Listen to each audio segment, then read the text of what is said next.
नमस्कार, स्वागत है आपका एबीपी गंगा में। मैं अवधेश। आप देख रहे हैं हमारा खास कार्यक्रम विश्लेषण, जहां होता है हर खबर का सटीक विश्लेषण।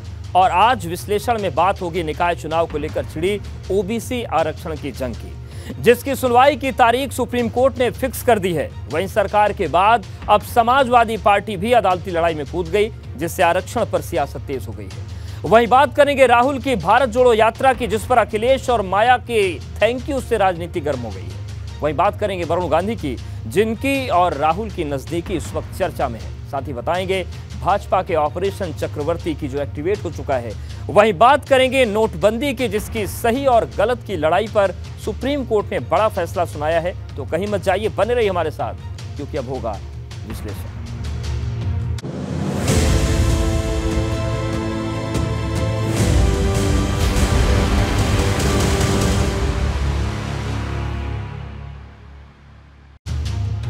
आज विश्लेषण में सबसे पहले बात आरक्षण पर सुनवाई फिक्स, निकाय पर डबल चैलेंज की, क्योंकि निकाय चुनाव ओबीसी आरक्षण के साथ होगा या बिना आरक्षण के, इस पर प्रदेश की सियासत पिछले एक हफ्ते से गर्म है। क्योंकि हाईकोर्ट ने जो फैसला सुनाया, उस पर सरकार कोर्ट और वोट के बीच फंस गई, क्योंकि विपक्ष सरकार को पिछड़ा विरोधी बता रहा है। लेकिन अब सरकार ने जो याचिका दाखिल की थी, उस पर सुप्रीम कोर्ट सुनवाई के लिए मान गया है, जिससे सरकार को और टाइम मिल सकता है। लेकिन आरक्षण की इस लड़ाई में समाजवादी पार्टी भी कूद पड़ी, जिसने सुप्रीम कोर्ट में याचिका दाखिल की है।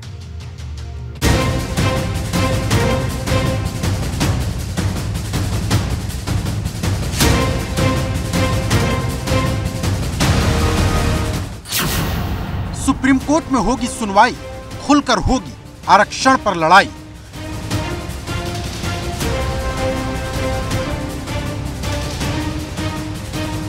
सरकार ने जीती पहली जंग, सज गया निकाय का मंच।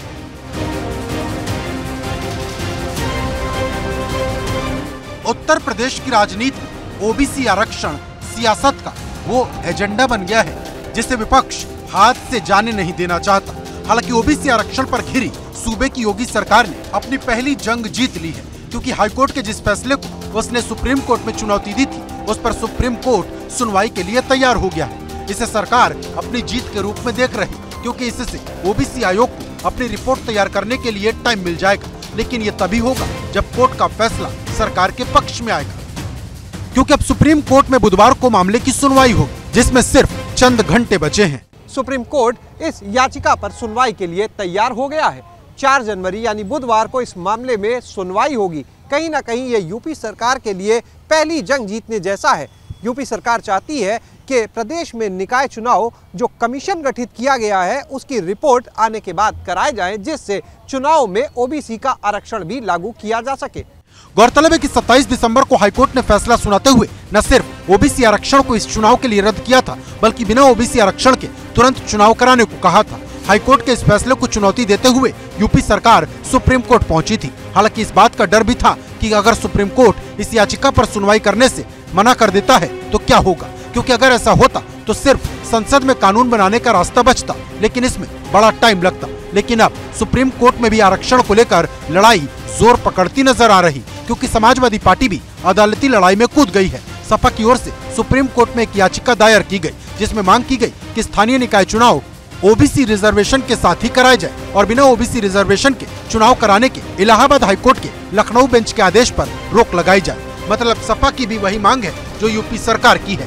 लेकिन ये लड़ाई हाईकोर्ट के फैसले से ज्यादा ओबीसी आरक्षण से जुड़ी है, क्योंकि समाजवादी पार्टी ओबीसी आरक्षण के मुद्दे को हाथ से जाने देना नहीं चाहती, क्योंकि जब से हाईकोर्ट का फैसला आया है, तब से ओबीसी आरक्षण को लेकर सपा और भाजपा के बीच जंग छिड़ी है। भारतीय जनता पार्टी जानबूझ करके षड्यंत्र कर करके पिछड़ों को, दलितों को अधिकार नहीं दे रही है। ओबीसी समाज का आरक्षण खत्म करके ओबीसी समाज की आने वाली नस्लों को भी गुलाम बनाने का षड्यंत्र चल रहा है। अखिलेश यादव जी और उनकी पार्टी का मतलब है उनकी जाति और उनका परिवार। पिछड़े का मतलब उनकी जाति और उनका परिवार है। अब सबकी निगाहें सुप्रीम कोर्ट पर टिकी हैं, क्योंकि निकाय चुनाव ओबीसी आरक्षण के साथ होगा या बिना आरक्षण के, इसका फैसला सुप्रीम कोर्ट को करना है। Bureau report, ABP Ganga. और अब बात अखिलेश माया की थैंक यू पॉलिटिक्स, राहुल की यात्रा जोड़ने पर सस्पेंस की, क्योंकि कल से यूपी में कांग्रेस की भारत जोड़ो यात्रा शुरू होने वाली है। इस यात्रा के लिए कांग्रेस ने विपक्ष के कई नेताओं को न्योता भेजा था, लेकिन अब विपक्ष की तरफ से कोई नेता शामिल होगा या नहीं, इस पर सस्पेंस है, क्योंकि राहुल के न्योते के जवाब में अखिलेश यादव और मायावती का धन्यवाद आया है। राहुल की यात्रा यूपी के 3 जिलों से होकर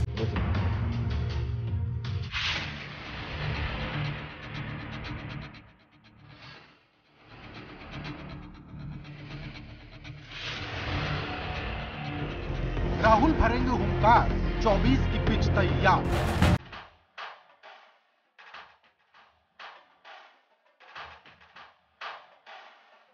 अखिलेश माया की थैंक यू पॉलिटिक्स, क्या गठबंधन होगा फिक्स?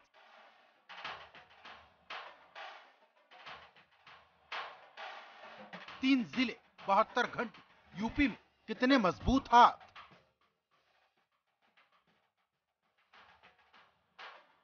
नौ दिन के ब्रेक के बाद राहुल गांधी फिर एक बार भारत जोड़ने के लिए निकलने वाले हैं, लेकिन इस बार उनकी यात्रा देश के सबसे बड़े सियासी प्रदेश से गुजरने वाली है, जहां लंबे समय से कांग्रेस के हाथ खाली हैं। यही वजह है कि सबकी नजर इस बात पर टिकी है कि जिस उत्तर प्रदेश से दिल्ली का रास्ता होकर गुजरता है, उस यूपी में राहुल गांधी की भारत जोड़ो यात्रा का कैसा रिस्पांस मिलेगा, क्योंकि भारत जोड़ो यात्रा को सफल बनाने के लिए राहुल गांधी ने विपक्ष के कई नेताओं को यात्रा में शामिल होने का न्योता भेजा था, जिसके जवाब में अब अखिलेश यादव ने राहुल गांधी को चिट्ठी लिखकर धन्यवाद किया है।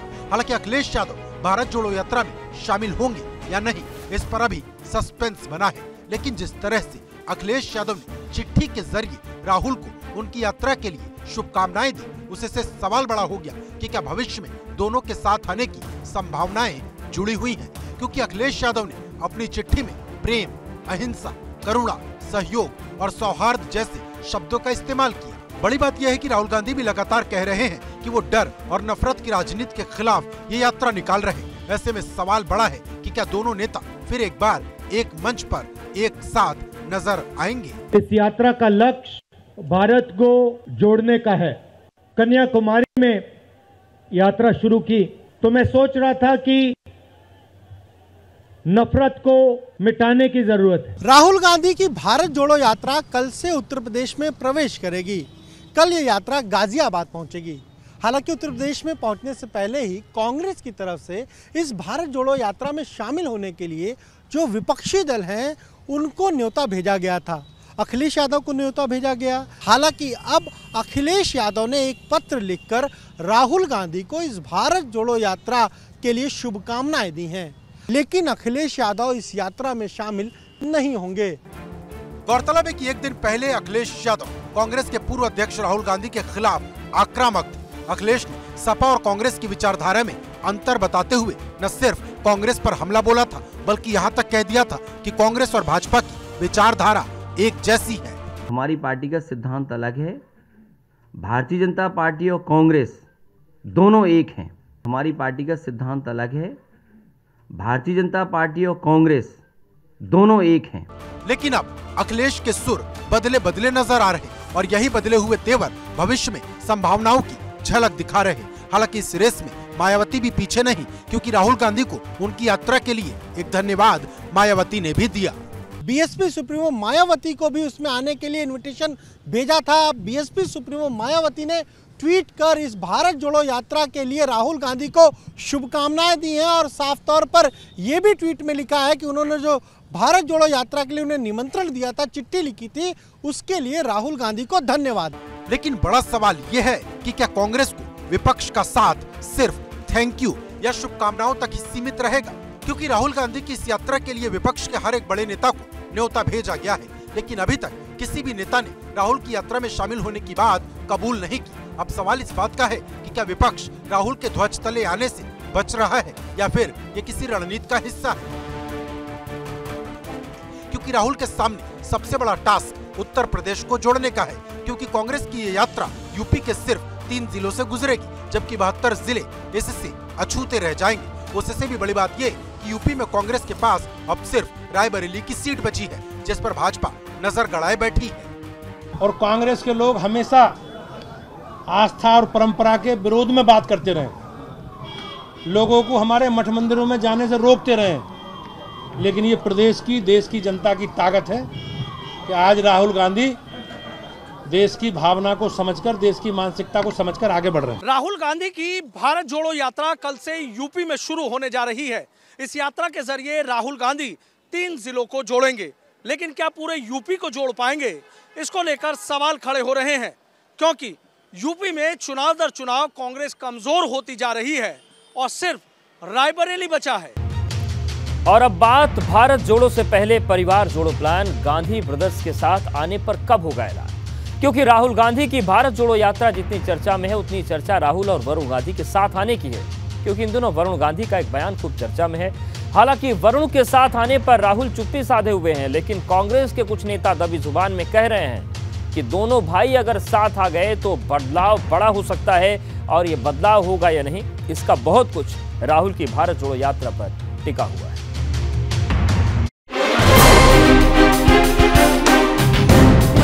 वहीं इन सबके बीच एक सवाल वरुण गांधी और राहुल गांधी के साथ आने का भी है, क्योंकि जिस तरह से वरुण गांधी ने सूबे की योगी सरकार और केंद्र की मोदी सरकार के खिलाफ मोर्चा खोला है, उनका भाई से भाई को तोड़ने वाला बयान खूब वायरल हो रहा। केवल क्या लिख रहे? हिंदू मुस्लिम, जाति पाति, तोते के तरह। भाई को बांटो, भाई को काटो, ये राजनीति हम होने नहीं देंगे।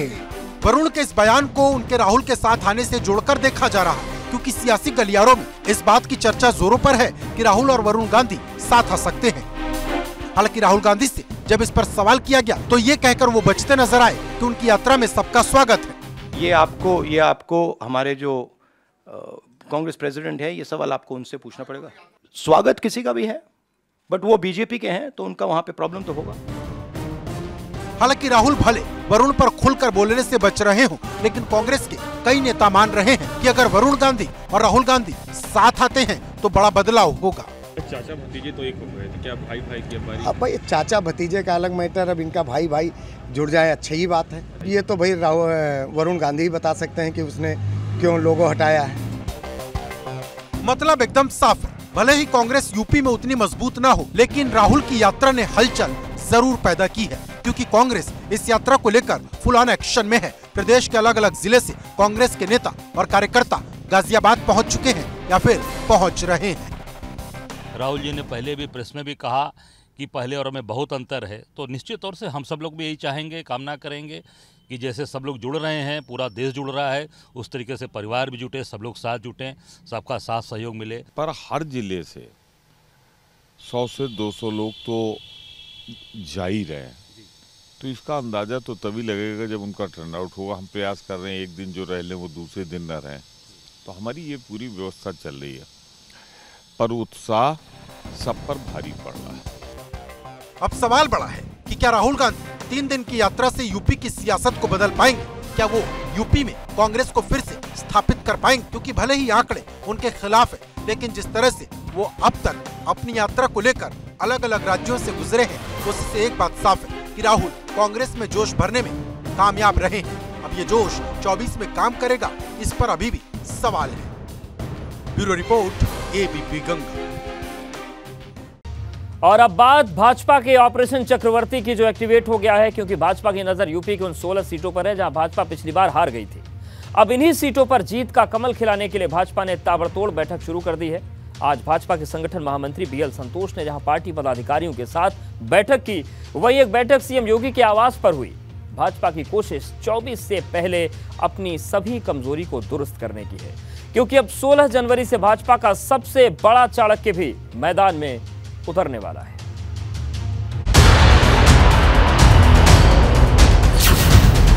चौबीस का मेगा प्लान ऑपरेशन चक्रवर्ती एक्टिवेट।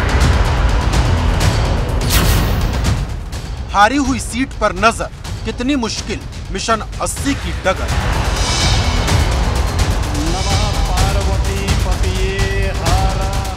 भाजपा भले ही ओबीसी आरक्षण के फेर में फंसी हो, लेकिन भाजपा ने 2024 के लिए तैयारी अभी से शुरू कर दी, क्योंकि राष्ट्रीय महामंत्री संगठन बीएल संतोष 2 दिन के यूपी दौरे पर पहुंचे, जहां उन्होंने आते ही यूपी की हर सीट पर कमल खिलाने के मिशन को एक्टिवेट कर दी।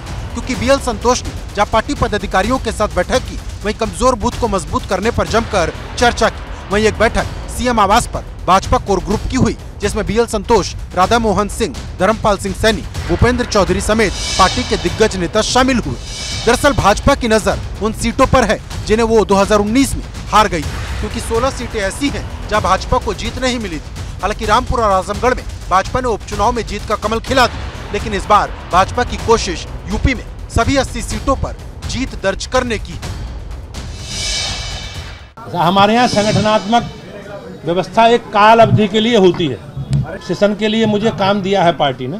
पार्टी के नेतृत्व से बातचीत करके, आज भाई साहब भी आए हैं हमारे संगठन मंत्री जी, उनसे बातचीत करके अगर अनुमति मिलेगी तो आंशिक परिवर्तन की ओर बढ़ेगी। 2024 को लेकर बीजेपी ने उत्तर प्रदेश में बड़ी रणनीति तैयार की है। खासतौर से वो सीटें जो बीजेपी 2019 में नहीं जीत पाई थी, उन सीटों पर भी कैसे जीत हासिल की जाए, ये पार्टी की रणनीति है। दरअसल भाजपा यूपी में अपना ही रिकॉर्ड तोड़ना चाहती है, क्योंकि 2014 में भाजपा ने यूपी की 80 सीट में से 73 सीटों को जीता था, जिसमें 2 सीट अपना दल एस की थी। लेकिन बड़ा सवाल यह है कि क्या यूपी में सभी 80 सीट जीतना इतना आसान है, क्योंकि अभी हाल ही में मैनपुरी में उपचुनाव हुआ जहां भाजपा ने अपनी पूरी ताकत लगा दी थी, लेकिन इसके बाद भी समाजवादी पार्टी मैनपुरी की सीट 2,88,000 वोट के मार्जिन से जीत गई। बात सिर्फ मैनपुरी की नहीं, यूपी में कई ऐसी सीटें हैं जहां समाजवादी पार्टी का प्रभाव है, लेकिन भाजपा की तैयारी कितनी बड़ी है, इस बात को इससे समझ सकते हैं कि अब इन प्रभाव वाली सीटों को भेदने के लिए भाजपा के सबसे बड़े चाणक्य अमित शाह 2 दिन के यूपी दौरे पर आने वाले हैं, जिनकी नजर यूपी की उन 16 सीटों पर होगी जिनके 20,000 बूथ भाजपा के ऑपरेशन चक्रवर्ती में रुकावट बने हुए हैं। केंद्रीय गृह मंत्री अमित शाह उत्तर प्रदेश का दौरा कर सकते हैं। 16 और 17 जनवरी को वो 2 दिन के यूपी दौरे पर आ सकते हैं। 16 तारीख को कहा जा रहा है कि वो अम्बेडकर नगर जा सकते हैं, जहां पर वो समीक्षा बैठक कर सकते हैं। इसके अलावा 17 तारीख को वो सहारनपुर जा सकते हैं। वो ऐसी सीटों पर जाएंगे जो बीजेपी हार गई थी, जहां पर हार का जो हम कहें मार्जिन था वो बेहद कम था, और ऐसी सीटों के लिए बीजेपी लगातार अपनी रणनीति तैयार कर रही है। मतलब एकदम साफ, भाजपा की बैक टू बैक बैठकों ने न सिर्फ विरोधी खेमे में खलबली मचा दी, बल्कि साफ कर दिया कि यूपी उसके एजेंडे में सबसे ऊपर है, क्योंकि इसी यूपी के जरिए भाजपा 2014 और 2019 में सरकार बनाने में कामयाब रही। अब भाजपा की नजर हैट्रिक लगाने पर है, जिसके लिए उसने अपने लिए यूपी में सभी 80 सीटों पर जीत दर्ज करने का टारगेट रखा है। अब इसमें से कितनी सीट भाजपा जीतती है और कितनी टक्कर विपक्ष से उसे मिलती है, इस पर पूरे प्रदेश और देश की निगाहें टिकी हैं। Bureau report, ABP Ganga. और अब बात नोटबंदी पर सरकार की खाता बही। सुप्रीम कोर्ट ने कहा फैसला सही, क्योंकि जिस नोटबंदी पर पिछले 6 साल से विपक्ष हमलावर रहा और सरकार पर निशाना साधता रहा, उस नोटबंदी को सुप्रीम कोर्ट ने सही बताया है। ये फैसला सुप्रीम कोर्ट की 5 जजों की बेंच ने सुनाया है। लेकिन बड़ा सवाल यह है कि नोटबंदी पर छिड़ी लड़ाई कोर्ट के इस फैसले के बाद खत्म होगी।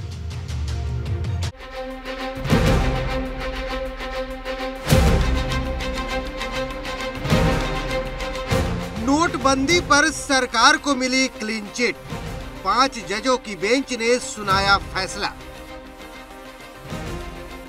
पीएम मोदी ने किया था ऐलान, 6 साल तक होता रहा घमासान। मध्यरात्रि वर्तमान में जारी 500 रुपए और 1000 रुपए के करेंसी नोट लीगल टेंडर नहीं रहेंगे। ये मुद्राएं कानूनन अमान्य होगी।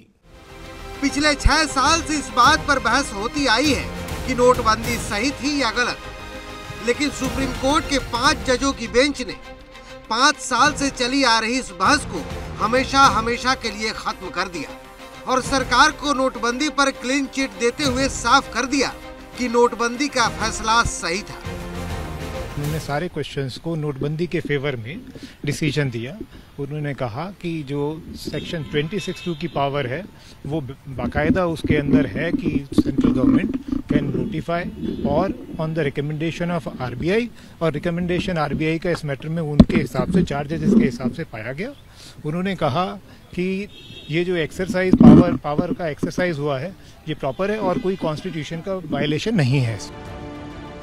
गौरतलब है कि केंद्र सरकार ने 8 नवंबर 2016 को अचानक देश में नोटबंदी लागू की थी। इसके तहत 1000 और 500 रुपए के नोटों को चलन से बाहर कर दिया गया था। इस फैसले के बाद पूरे देश को नोट बदलवाने के लिए लाइनों में लगना पड़ा था। नोटबंदी के फैसले के खिलाफ 58 याचिकाएं दाखिल की गई थी, लेकिन अब जिस तरह से सुप्रीम कोर्ट ने सरकार के हक में फैसला सुनाया है, उससे नोटबंदी के सवाल पर पूर्ण विराम लग गया है। बिल्कुल देखो, ये फैसला बिल्कुल आशानुरूप आया है। जिस प्रकार से नोटबंदी जिस मंशा के साथ की गई थी, इस देश में बढ़ते हुए आतंकवाद और भ्रष्टाचार को रोकने के लिए वो कहीं ना कहीं साबित भी हुआ है कि उसके ऊपर काफ़ी रोकथाम हुई है। कि मैं न्यायालय के फैसले को स्वागत करता हूं और माननीय मोदी जी ने जो फैसला किया, जिसके कारण जो विकास में गति आई है।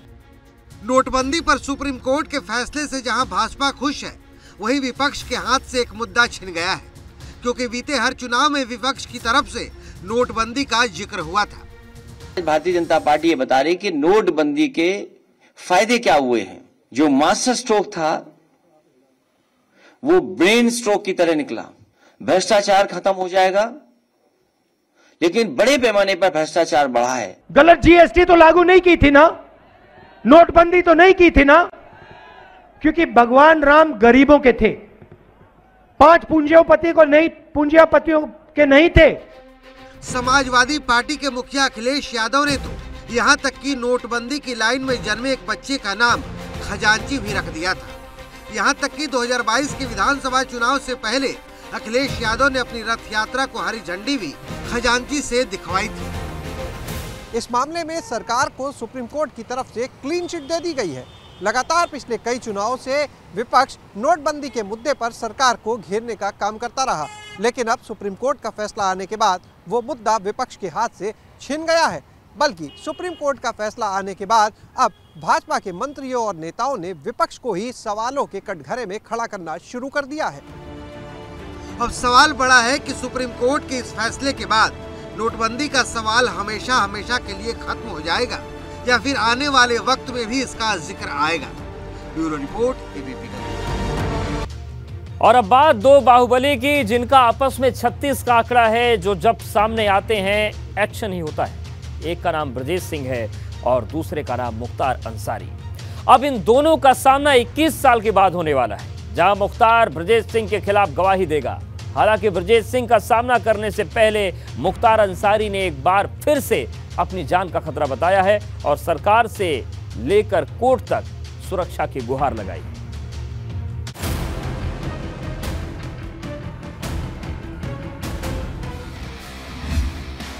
दो जानी दुश्मन का 21 सालों बाद होगा सामना।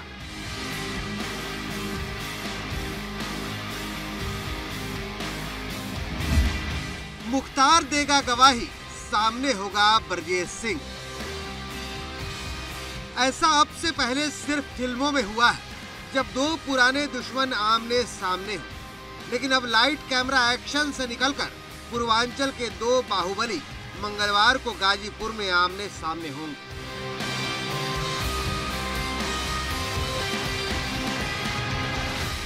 जिसने पूरे उत्तर प्रदेश की धड़कन बढ़ा दी है, क्योंकि बाहुबली मुख्तार अंसारी और माफिया ब्रजेश सिंह 21 सालों बाद एक दूसरे के सामने होंगे। गौरतलब है कि मुख्तार अंसारी और ब्रजेश सिंह दोनों को गाजीपुर के स्पेशल एमपी एमएलए कोर्ट ने उसरी चट्टी मर्डर केस में तलब किया है। इस केस में मुख्तार अंसारी जहां वादी है, वहीं ब्रजेश सिंह आरोपी। यानी मंगलवार को कोर्ट में पेशी के दौरान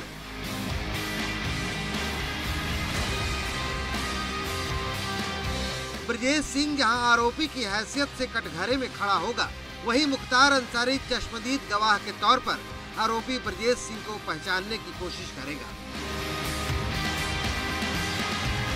एमपीएमएलए कोर्ट में इन दोनों लोगों की पेशी है और ये कहा गया है कि मुख्तार अंसारी सशरीर कोर्ट में उपस्थित होंगे। घटना 2001 की है और इस दौरान उसरी चट्टी का कांड हुआ था, जिसमें 15 लोगों को नामजद किया गया था और दोनों ओर से एक लोगों की मौत भी हुई थी। इसी मामले को लेकर सुनवाई होनी है, जिसमें इन दोनों जनों को आमने सामने पेश होना है। अब देखना यह होगा कि कोर्ट में जो एक दूसरे के खून के प्यासे कहे जाते हैं वो उपस्थित होते हैं तो क्या होता है। हालांकि ब्रजेश सिंह का सामना करने से पहले बाहुबली मुख्तार अंसारी ने एक बार फिर से अपनी जान का खतरा बताया है और सरकार से लेकर कोर्ट तक सुरक्षा की गुहार लगाई है। माफिया मुख्तार अंसारी के परिवार ने चीफ जस्टिस ऑफ इंडिया को चिट्ठी भेजकर पेशी के लिए बांदा जेल से गाजीपुर कोर्ट ले जाने के दौरान सुरक्षा में पैरा मिलिट्री फोर्स तैनात किए जाने, बुलेट प्रूफ जैकेट दिए जाने और साथ ही बुलेट प्रूफ एम्बुलेंस मुहैया कराए जाने की गुहार लगाई है। हालांकि माफिया की इस वीआईपी कल्चर वाली फरमाइश पर कोर्ट ने अभी कोई आदेश जारी नहीं किया है। आपको बता दें कि उसरी चट्टी का चर्चित मामला 21 साल पुराना है। बात 15 जुलाई 2001 की है, जब यूपी में पंचायत चुनाव चल रहे थे। मुख्तार अंसारी अपने समर्थकों का प्रचार करने के लिए मोहम्मदाबाद से काफिले के साथ निकला हुआ था, लेकिन जब मुख्तार का काफिला मोहम्मदाबाद से 7 किलोमीटर दूर उसरी चट्टी गांव पहुंचा तो बदमाशों ने उस पर ताबड़तोड़ फायरिंग शुरू कर दी।